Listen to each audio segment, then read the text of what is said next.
Tanse, good afternoon. I'm Christian Ashkate. Welcome to APTN National News Daytime. BC RCMP have made a number of arrests against land defenders involved in the Fairy Creek logging protests in Upper Walbran Valley on Vancouver Island.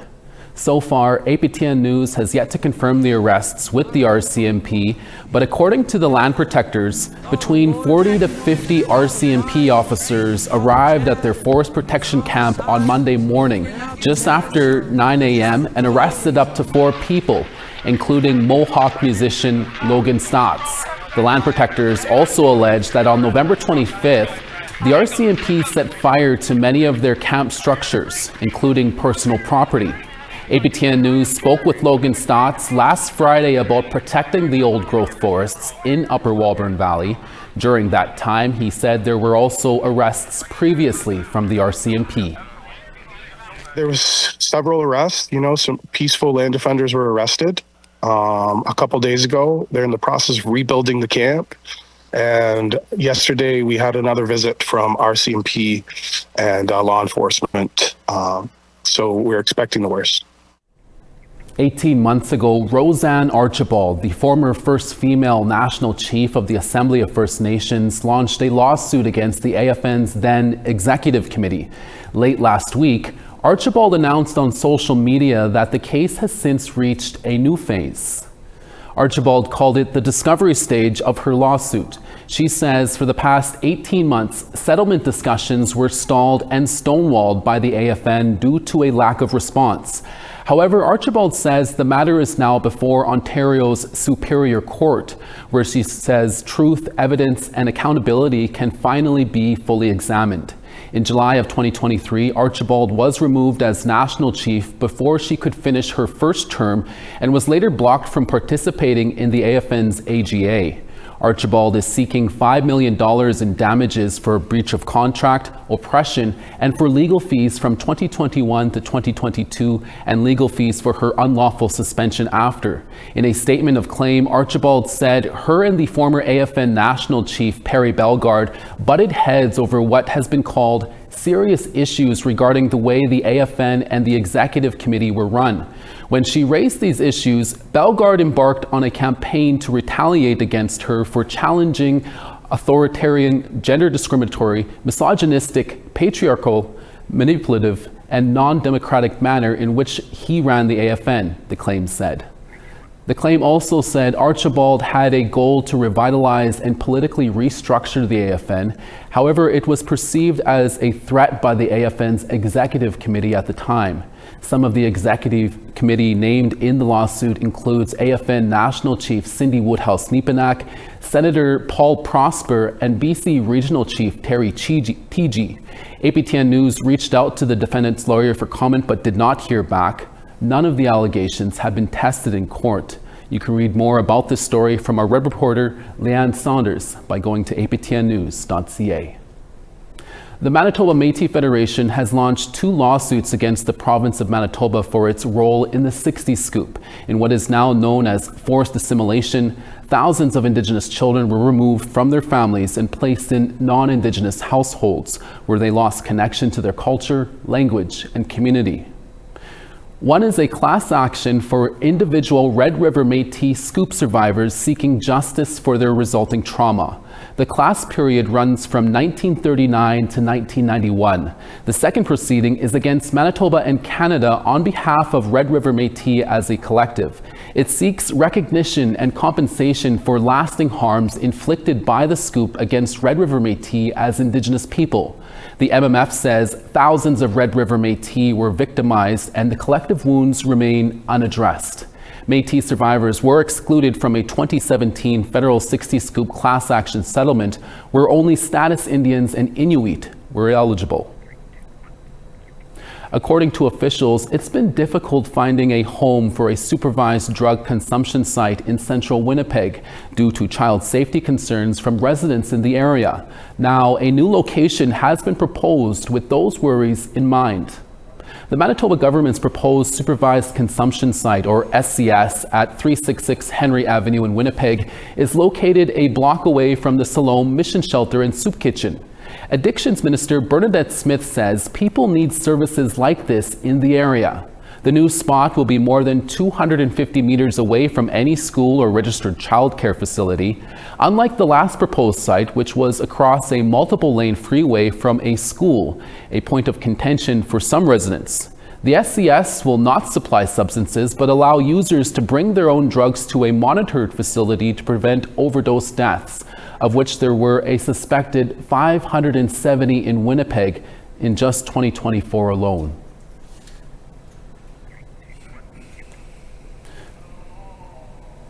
The Manitoba government will consult with residents about the proposed site through 2 community sessions facilitated by a local research firm this week.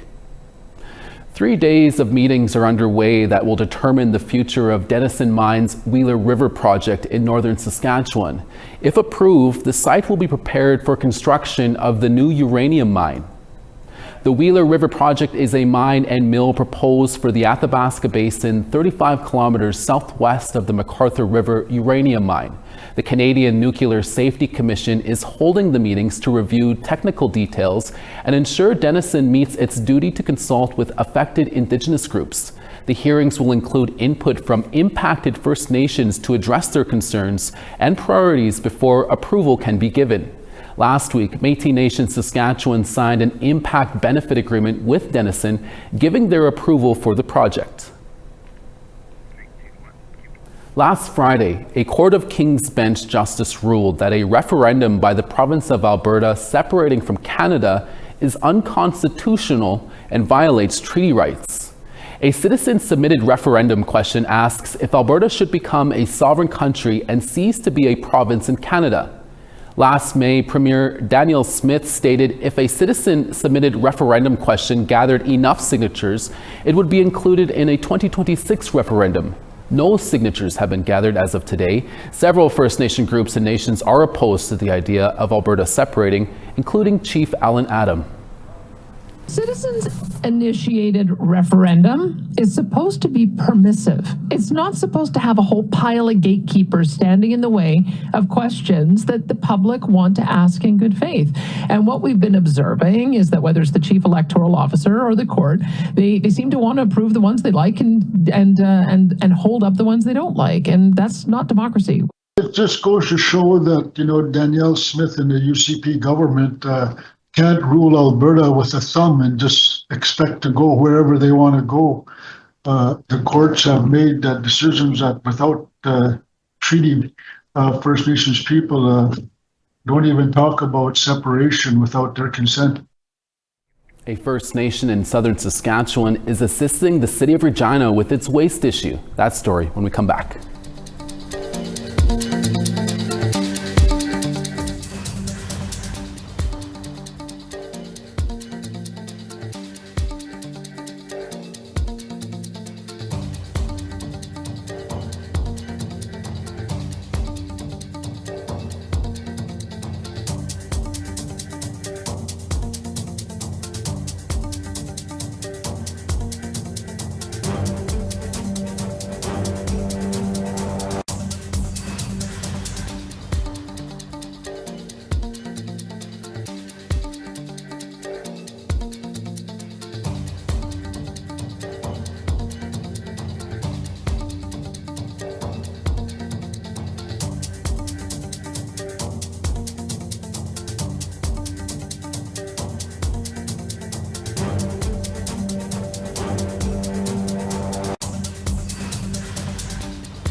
Welcome back.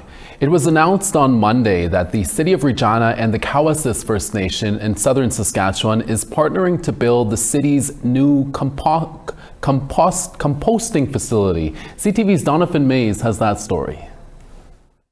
The City of Regina and Cowessess First Nation are partnering to get the city's new compost facility up and running. This new facility is going to help the city reach its target of diverting 65% of our waste from our landfill. This project will create skilled jobs, strengthening long-term economic sovereignty for Cowessess First Nation. It comes after the city first planned in 2023 to build its food and yard waste processing plant near Pilot Butte, a location the town and its residents strongly opposed, ultimately leading to Regina having to terminate the contract earlier this year. We've had many conversations with lots of different food and yard waste processors, lots of different technologies. This proposal was incredibly strong and the city was very excited to go down this path. Cowessess, through its ownership of Oasis Organic Limited, plans to build the new plant about 3 kilometers east of Regina along Highway 33 on land the First Nation already owns near its solar farm and renewable energy storage facility. The plant will eliminate more than 17,000 tons of organic waste from entering the city's landfill, therefore extending its life and saving costs. It's not a new technology, it's been around forever. Oasis says the byproduct the plant produces, called biochar, also has important industrial uses. It mitigates the use of commercial fertilizers. They do have a lot of chemical compounds, and our focus is to offset the use of the commercial fertilizer by using a more natural, regenerative product such as biochar. Now, Oasis plans to begin construction on the new composting facility in the spring, with hopes it is fully operational by the fall of 2026. Donovan May, CTV News, Regina. Nova Scotia is known for all kinds of storms, which blows over trees that in turn contribute to wildfires. A Mi'kmaq community is preparing for next year's fire season with new technology that aligns with Mi'kmaq values. APTN video journalist Angel Moore reports. Jamie Lee Gihu is from the Sabaganagati First Nation. She is the community's emergency measures officer and stopped by the BioBurn Pros demonstration, a new partnership to help protect her community from forest fires. Once I got the assessment done from FireSmart and I seen the results and I seen how much of a high risk we actually are for wildfire, I just took the initiative to find somewhere that somebody could help us mitigate and create a mitigation plan to help us minimize our risk to fire. BioBurn has mobile burn chambers that can be deployed to a site where wood debris is burned at a high temperature so it is smoke-free. About 8 tons of wood can be burned per hour, important for a province where storms can leave behind a massive amount of wood debris, potential fuel for a forest fire. Joe Lewis is the president of BioBurn Pros and says the byproduct of the burning is returned to the earth. And that value is through biochar. That's what's left at the end of the burn, is just the char. We've come to find out that that char will actually retain carbon back into the ground for decades, and it helps protect against drought. So then the soil is more resilient in fire times. The plants are more resilient as well. Sabaganagati First Nation is the first community to partner with BioBurn Pros, and Lewis welcomes working with more First Nations. So we come to find out that not only are we preventing fire, we're giving back to the earth. And again, being stewards of the land and giving back to the earth is at the core of the values of the First Nations. And they've seen a great marriage between what we do as an operation and what they believe in as a community. Gihu is impressed and says the technology aligns with Mi'kmaq beliefs, taking care of the land.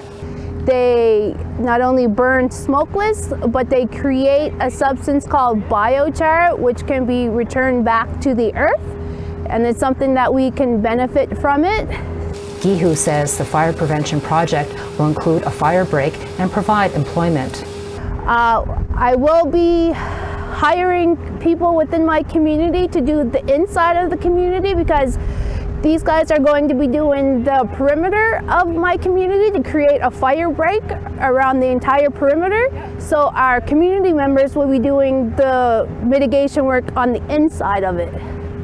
Angel Moore, APTN National News, Jabutuk, also called Halifax. The city of Yellowknife will be opening its doors to a facility armed with programs and services they hope will offer a way out of homelessness and into permanent housing and employment. Our APTN reporter Charlotte Moore-Jacobs takes us on a tour of the new facility. Anyone entering this facility has a clear, supported plan and pathway. A path forward that doesn't end at a shelter bed. That's what this new transitional housing facility on the outskirts of Yellowknife will offer 24 Northerners. The facility will offer residents privacy, stability, and a safe environment to focus on life skills, case management, and long-term planning. The territorial government is contracting the Yellowknife Women's Society to operate the space, which will serve clients who find themselves between emergency shelters and permanent independent housing. Arlene Hache is the Society's interim director. She says respect and representation are non-negotiable, born from lived experience. Every person moving into this building will have an individualized plan that will talk about, their strengths, challenges they're facing at the moment, and then the steps they need to take to move out. Scheduled transportation will be available between the site and various areas of Yellowknife. The facility includes a kitchen and a walk-in fridge and freezer, a dining room, a gathering space, office and training space, laundry room, private bedrooms, 6 bathrooms, and even a honeymoon suite. Well, not quite, but the Society is adamant to meet the clients where they're at. Well, yeah, a lot of people don't go into shelters because they're couples. That's right. The facility is also rethinking how gender is understood within emergency and transitional spaces. Even as the organization's name shifts, the cultural learning continues. You might know the Yellowknife Women's Society is actually recreating itself to reflect what we do, which is to support all genders.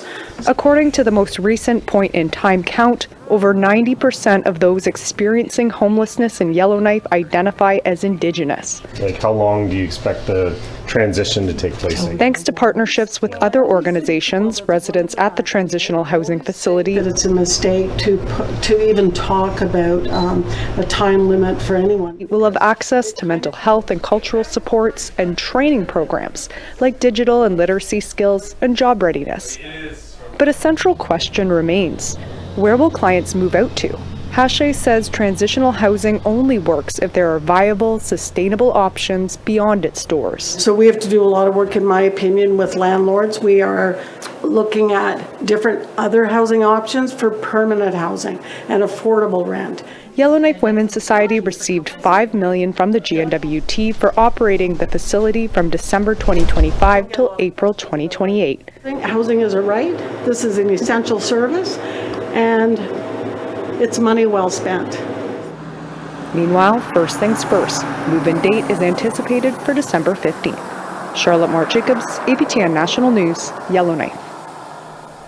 We now want to tell you about this week's new web poll question. Over on our website, we ask, do you feel the court rulings will lead to real improvements in water access and housing for First Nations? This is regarding yesterday's web story from Karen Pugliese. You can answer yes, no, or unsure. Go to our website at aptnnews.ca/poll to have your say. We continue with our 12 Days of Language segment right after the break. Stay with us.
On the East Coast, St. John's -6, Charlottetown -9 and sunny. Cartwright -16, Happy Valley, Goose Bay, clear skies and -14. -16 in Quebec City, St. Jovite -17. Toronto, cloudy and -3. Sault Ste. Marie -5. Big Trout Lake -20. Sioux Lookout -15. Norway House -16. The Paw -14. In Winnipeg, it's -10. Gimli -10. Regina 0 and flurries. Saskatoon -9 and flurries there as well. Clear skies in Buffalo Narrows at -17. La Ronge -15. -22 in Peace River. Grand Prairie -21. -1 in Calgary. Edmonton -14. Rain in Tofino at 10. Penticton 8. Smithers -5. Fort Nelson -31. -36 in Dawson. Mayo -37. -33 in Wrigley. Watii -30. -18 in Fort McPherson. Pawlatuck -21. Chesterfield -23. Whale Cove -22. And Iqaluit -17. Iqaluit -14. Northern athletes will have to wait an extra year between Arctic Winter Games following next year's event in Whitehorse. The Arctic Winter Games International Committee says the Games will now be held every 3 years, a change from the previous 2-year schedule. The major multi-sport event brings together more than 2,000 young athletes from across the circumpolar north. Officials say the change will give host communities more time for planning and operational readiness. As a result, 2 future games scheduled for 2028 and 2030 will be pushed back. The 3-year cycle will be in effect until 2032. Time now for our segment about Indigenous languages and the holiday season. It's APTN News version of the 12 Days of Christmas. And with 11 work days left until Christmas, we bring you some Plains Cree teachings. My name is Wayne Faithful. I'm from Frog Lake, Alberta. I've been living in Winnipeg for past 15 years. First language is Cree, Plains Cree, as was raised by my grandmother and mom. And my grandma was a spiritual individual. So when it came to that Christmas time, very particular in making sure that we had plenty of food. Food was a huge factor for her to show them that the house was a place of love. Asam. The word is asam, to feed. You could go further, go asam haisino, means to feed the person. Feasts, at the end of the day, is a very important ceremony, and so there's a few purposes for feast. To feed the relatives that passed on, and so we always had to smudge the food. That was always a big thing, smudging the food. Then the feast to celebrate any other thing, any other, like it could be accomplishments amongst a certain family member, maybe year she graduated. The other biggest thing for Christmas was miyagasagi is the other word. Miyagasagi is smudging, and of course that's all over, not just us Plains Cree, but the other Native tribes. That was a huge factor, because then you're inviting the spirits to also join in on your meal, past relatives, because at the end of the day you do make a plate of food, a small plate of food as an offering. Miyagasagi. Miyagasagi. And that's smudging in Cree. I guess not just Christmas, but our normal teacher, everything was surrounded around food.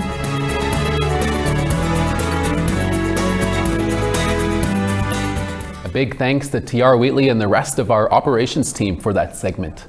He was the first First Nations man to get the senior rank brigade sergeant major this past year. And now Chief Warrant Officer Joel Pedersen joins us in an all-new face-to-face tonight after our evening newscast.